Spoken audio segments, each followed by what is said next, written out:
बिस्मिल्लाहिर्रहमानिर्रहीम, अस्सलाम वालेकुम। मैं असदुल्ला खान हूं। राना सनाउल्लाह ने इस्लामाबाद हाई कोर्ट का हुक्म मानने से साफ साफ इनकार कर दिया है। और अजीब बात यह है और हैरत की बात यह है कि इलेक्शन कमीशन अदालत में कह रहा था कि हमें 5 से 7 दिन दे दें। हालांकि 27 तारीख तक उनकी तैयारी मुकम्मल थी, 5 से 7 दिन भी नहीं चाहिए, लेकिन जाते जाते वो कहते हैं कि 5 से 7 दिन में इलेक्शन करा देंगे।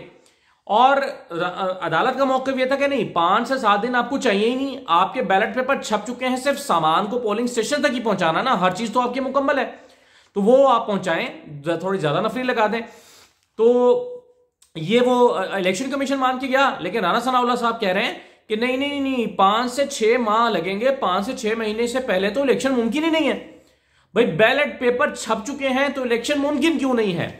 और मैं आपको कल और आज की समाअत जो मैं अदालत में खड़े होकर मैंने अटेंड की है, वो मैं आपको बता देता हूं, उससे आपको अंदाजा होगा कि अदालत ने ये फैसला क्यों किया है।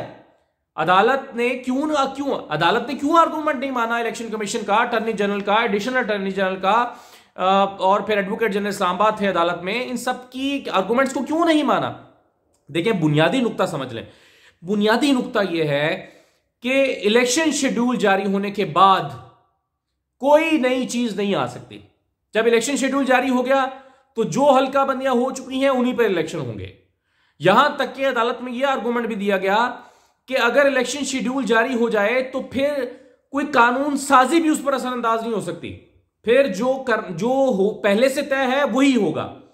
अब यहां पर इलेक्शन शेड्यूल जारी हुआ और 10 दिन पहले, सिर्फ 10 दिन पहले हुकूमत को ख्याल आया कि हम ये जो तादाद है यूनियन काउंसिल की 101 से बढ़ा के 125 कर देते हैं, जबकि सिर्फ 6 महीने पहले यूनियन काउंसिल की तादाद 54 से बढ़ाकर 101 की गई है। तो जब 6 महीने पहले 101 कर दी गई है तो 6 महीने में ऐसा क्या हो गया कि तादाद 124 करना पड़ी? तो अदालत ने वो नोटिफिकेशन मांगा कि जब एक नोटिफिकेशन हो गया शेड्यूल जारी होने का, तो उसके बाद उसको अदालत में चैलेंज भी नहीं किया गया। और उसके बाद जो है वो जब शेड्यूल जारी हो गया तो उसके बाद कोई चीज जो है वो, अब मैं आपको आर्गूमेंट बता देता हूं। सरदार तैमूर सलीम पीटीआई के वकील ने, नौजवान वकील थे, और क्या शानदार दलाइल दिए उन्होंने। सरदार तैमूर सलीम ने बड़ी शाइस्तगी के साथ, बड़े धीमे लहजे में और बड़ा टू द पॉइंट, और उनके आर्गूमेंट ऐसे थे, मैं देख रहा था अदालत में खड़ा हुआ कि जब सरदार तैमूर सलीम दलाइल देते थे तो उधर जीजी इलेक्शन कमीशन, उनके वकील, उनकी टीम, पीछे 2 खवातीन खड़ी थी, वो सब फाइलें ढूंढना शुरू हो जाते थे और जवाब नहीं बन पाता था। अच्छा, अब उन्होंने कहा कि देखें, विफाकी हुकूमत से 6 माह पहले यूनियन काउंसिल की तादाद विफाकी हुकूमत ने बढ़ाकर जो है वो 101 की है 6 माह पहले। अब 6 माह बाद 125 कर दी, और 125 भी कब किया है? इलेक्शन शेड्यूल जारी होने के बाद, जो कि मुमकिन ही नहीं है, जो हो ही नहीं सकता। उन्होंने कहा कि इलेक्शन से महज 11 दिन पहले इतना बड़ा कदम उठाया और इलेक्शन कमीशन को भी नहीं बताया। और जब इलेक्शन कमीशन को बताया गया तो इलेक्शन कमीशन ने कहा यह नहीं हो सकता, इनकार कर दिया। इलेक्शन कमीशन ने इब्तदाई तौर पर इस फैसले को मानने से इनकार कर दिया। इलेक्शन कमीशन ने कहा कि नहीं, ये 11 दिन पहले जो आप नई चीजें ला रहे हैं ये नहीं हो सकती, इलेक्शन शेड्यूल जारी हो गया। लेकिन फिर इलेक्शन कमीशन को पता नहीं क्या टीका लगाया गया, क्या हुआ। इलेक्शन कमीशन ने फिर कहा कि उस वक्त इलेक्शन कमीशन ने कहा था कि विफाकी हुकूमत के नोटिफिकेशन का 10 दिन बाद में इतलाक नहीं हो सकता, लेकिन फिर इलेक्शन मुलतवी कर दिया और फिर इसको चैलेंज करना पड़ा अदालत में जाके। इलेक्शन कमीशन ने कहा कि वजीर दाखिला से राब्ता हुआ है। आज जो उन्होंने अदालत में कहा, उन्होंने कहा वजीर दाखिला से राब्ता हुआ है, उन्होंने 6 माह में इलेक्शन का कहा है। इलेक्शन कमीशन कह रहा है कि हमारा वजीर दाखिला से राब्ता हुआ है, वो कह रहे हैं कि जी 6 माह में इलेक्शन होंगे। जस्टिस अरबाब साहब ने कहा कि इलेक्शन कमीशन का 31 दिसंबर को इलेक्शन कराने का जो नोटिफिकेशन है वो अभी तक ऑन ग्राउंड है, वो कैंसिल नहीं हुआ।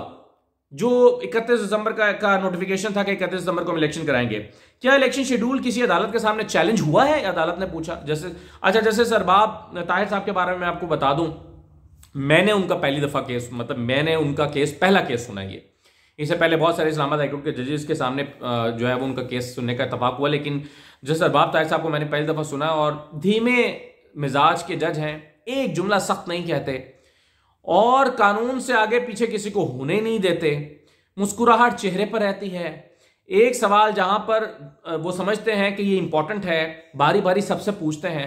और क्या शानदार अंदाज में उन्होंने भी केस सुना है। मैं उनकी तारीफ ना करना जाती होगी। अच्छा, अगरचे उनको तारीफ की जरूरत नहीं है, जज को होती भी नहीं है, लेकिन बहरहाल मैं अपनी ऑब्जर्वेशन के तहत अपनी राय दे रहा हूं। फिर उन्होंने कहा कि इलेक्शन कमीशन खुद कह चुका है कि तमाम तैयारियां मुकम्मल है, यहां तक के बैलेट पेपर भी छप चुके हैं। तो इससे पीछे क्या तैयारियां होती हैं? पोलिंग स्टेशन तय हो गए, हर चीज हो गई। यानी 27 तारीख तक, जब ये इलेक्शन मुलतवी नहीं किया गया थे, 27 दिसंबर तक हर चीज तैयार थी। तो फिर आज तैयारी क्यों नहीं है? ये तो नहीं होता ना कि इलेक्शन की रात आपने बैलेट पेपर छापने, तो खुद इलेक्शन कमीशन कह रहे हैं कि बैलेट पेपर छप चुके हैं। तो अगर हम पीटीआई की दरखास्त मंजूर करें तो कल इलेक्शन हो जाएंगे? जज साहब ने पूछा, जस्टिस अरबाब ताहिर साहब ने। सरदार तैमूर साहब ने कहा कि अगर इनको ये रिलक्टेंस है तो कल ना कराएं, परसों करा लें, चलें एक दिन ले लें, और अगर ये 5-7 दिन में भी कराएं तो हमें कोई इतराज नहीं है। ये सरदार तैमूर साहब ने कहा। अटॉर्नी जनरल साहब से कल कहा गया था, अशतर साहब साहब कल खुद अदालत में मौजूद थे और वो कहते हैं कि मुझे एक फ्लाइट पकड़नी है, और कल वो दलाइल देते रहे। वैसे आपस की बात है, मुझे अशतर साहब का एक जुमला समझ नहीं आया, वो क्या कानून समझाना चाह रहे थे, क्या फिलॉसफी डिस्कस कर रहे थे, केस पर कोई उनका एक जुमला नहीं था, और वो इधर उधर के क्या फलसफा बयान कर रहे थे। बहरहाल उनसे कल कहा गया था कि आप तहरीरी तौर पर जवाब जमा कराएं। अब तहरीरी तौर पर जवाब आज जमा नहीं हुआ तो अदालत इस पर जाहिर है उस पर गुस्सा किया या बरहम हुई और कहा कि आपकी मर्जी से आज का वक्त रखा गया था। लेकिन कल अदालत ने कहा था, कल जस्टिस साहब ने कहा था कि कल सुबह 10 बजे इलेक्शन कमीशन अपना पैरावाइज जवाब जमा करा दे, उसकी कॉपी सुबह 10 बजे आकर पीटीआई के वकील ले जाएं, फिर हम जुम्मे के बाद 2 बजे अदालत लगाएंगे और 2 बजे हम सबको सुनेंगे। और अटॉर्नी जनरल ने जवाब जमा कराना था और जवाब जमा नहीं हुआ।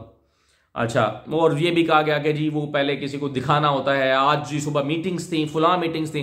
तो जज साहब ने कहा कि बस ठीक है, फिर आप मीटिंग्स करते रहें, हम कल का फैसला दे देते हैं कि कल इलेक्शन कराएं। अगर आपके पास वक्त ही नहीं मिल रहा कि वो आप जवाब जमा कराएं और वो पहले पता नहीं आपने लॉ ऑफिसर्स को दिखाना है या किस किस को दिखाना है। फिर जज साहब ने पूछा कि सबसे दूर पोलिंग स्टेशन जो है वो आपके दफ्तर से कितने फासले पर? तो यहां पर इस बात का जवाब देने के बजाय डीजी इलेक्शन कमीशन ने कहा कि जी देखें, हमें 7 से 10 दिन दे दें, हम इलेक्शन करा देंगे।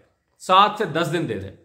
अदालत 7 से 10 दिन देने के लिए भी तैयार नहीं थी। उसकी क्या वजह है? उसकी वजह यह है कि अदालत ने कहा कि आपको वक्त चाहिए किस काम के लिए, ये तो बताएं। इसका कोई जवाब नहीं आ रहा था। जी वो हमने बैलेट पेपर अलग अलग करने हैं, सेग्रीगेट करने हैं, फिर वो नई बुकिंग्स करानी पड़ती हैं हॉलों की जहां पर पोलिंग स्टेशन बनते हैं, इस तरह की बातें जो है वो हो रही थी। वैसे मैं समझता हूं कि अदालत अगर 2 दिन का वक्त दे भी देती तो शायद इनके पास ये बहाना भी ना होता था कि जी के हमें एक रात का वक्त मिला है। लेकिन बहरहाल फिर भी अदालत को ये लगता था कि ये तो मुमकिन ही नहीं है कि इनको वक्त चाहिए हो, क्योंकि तैयारियां तो सारी मुकम्मल है। तो अदालत से उन्होंने कहा कि 7 से 10 दिन दे दे। अब ये खुद इलेक्शन कमीशन कह के गया है, भाई इलेक्शन कराने इलेक्शन कमीशन ने। राना सनाउल्लाह कौन होते हैं कहने वाले कि जी 5 से 6 महीने लगेंगे? हाँ, उनकी का कहने का मतलब यह है कि हमने सिक्योरिटी देनी है, ये पॉइंट ऑफ व्यू है उनका। इलेक्शन कमीशन ने सिक्योरिटी वजारत दाखिला से लेनी है, तो वजारत दाखिला कह रही है हम तो सिक्योरिटी नहीं देते और हालात बहुत खराब है, सिक्योरिटी थ्रेट है। चूंकि सिक्योरिटी थ्रेट है तो इलेक्शन नहीं हो सकते। भाई आप अपने इलेक्शन ना कराने की खातिर पूरे पाकिस्तान का इमेज दुनिया में यह फैला रहे हैं कि यहां पर इस्लामाबाद में सिक्योरिटी थ्रेट है। आप किसको डरा रहे हैं? डिप्लोमेट्स को डरा रहे हैं, आप डिग्निटरीज को डरा रहे हैं, आप दुनिया भर को डरा रहे हैं कि जी इस्लामाबाद में इलेक्शन इसलिए नहीं हो सकते कि यहां सिक्योरिटी थ्रेट है। तो सिक्योरिटी थ्रेट आप इलेक्शन डिले करने के लिए बहाना बनाकर इस्तेमाल कर रहे हैं, लेकिन पाकिस्तान की इमेज भाड़ में जाए। आपके इलेक्शन नहीं होने चाहिए। इलेक्शन ना कराने के लिए आपने पाकिस्तान को, इस्लामाबाद को सिक्योरिटी थ्रेट में डाल दिया। तो ये सूरत हाल है और ये हालात है। तो अब अदालत ने फैसला दिया कि नहीं जनाब, कोई चक्कर नहीं है, आपको जो है वो इलेक्शन कराने पड़ेंगे। और फिर कल जो कहा था अदालत ने, उन्होंने कहा था कि आप अपनी टाइमलाइन के साथ आएं, आप बताएं कितने दिन में इलेक्शन करा सकते हैं और उसकी ठोस वजूहात लेकर आएं। और कल भी यही बातें डिस्कस हुई थी कि बैलेट पेपर तो प्रिंट हो चुके हैं, उनकी सिर्फ ट्रांसपोर्टेशन का इशू है, तो ट्रांसपोर्टेशन के लिए ज़्यादा गाड़ियां लगा दें, थोड़ी सी अफराद ज़्यादा लगा दें। तो ये कल अदालत ने कहा था। और ये बात बड़ी इंपॉर्टेंट है कि इलेक्शन शेड्यूल जारी होने के बाद जो है वो नया इलेक्शन उसके अंदर कोई नई डीलिमिटेशन या कोई और चीज़ नहीं आ सकती। बस जब इलेक्शन शेड्यूल जारी हो गया तो उस दिन जो डीलिमिटेशन हुई हैं उसके मुताबिक इलेक्शन हो जाएगा, चाहे उसके बाद हज़ारों बच्चे रोजाना पैदा हो जाएं या आबादी जितनी मर्जी बढ़ जाए या कोई मरीख से आ जाए वहां पर, वो जो डीलिमिटेशन हो चुकी है, इलेक्शन शेड्यूल होगा, जारी हो गया तो बस वो उसी के ऊपर होगा। तो ये बात जो है वो सादा सी बात है और इसका जवाब जो है न डीजी इलेक्शन कमीशन दे रहे थे, न एडिशनल अटॉर्नी जनरल ने दिया। बल्कि एडिशनल अटॉर्नी जनरल ने क्या किया, उन्होंने तो कंडक्ट पर सवाल उठा दिया अली नवाज अवान की। उन्होंने कहा जी अली नवाज अवान साहब का कंडक्ट भी सर देखें, ये MNA हैं और असेंबलियों में नहीं जा रहे। भाई किधर कहाँ की चीज कहाँ जोड़ रहे हो। वो कहते हैं कि जी ये एमएनए हैं और ये इतने गैर जिम्मेदार हैं कि ये असेंबलियों में नहीं जाते, तो ऐसे बंदे का आप केस ना सुने, इनके कंडक्ट को देखें। तो ये इस तरह के बहाने करके इलेक्शन टालने की कोशिश की है। मुझे नहीं पता कल इलेक्शन होंगे नहीं होंगे, और इसके लिए क्या तरीका इख्तियार करेगी इलेक्शन कमीशन। अलग सर जोड़ के बैठा हुआ इस वक्त तक, और हुकूमत अलग सर जोड़ के बैठी हुई है कि इलेक्शन को कैसे टालना है, कहीं इलेक्शन ना हो जाए।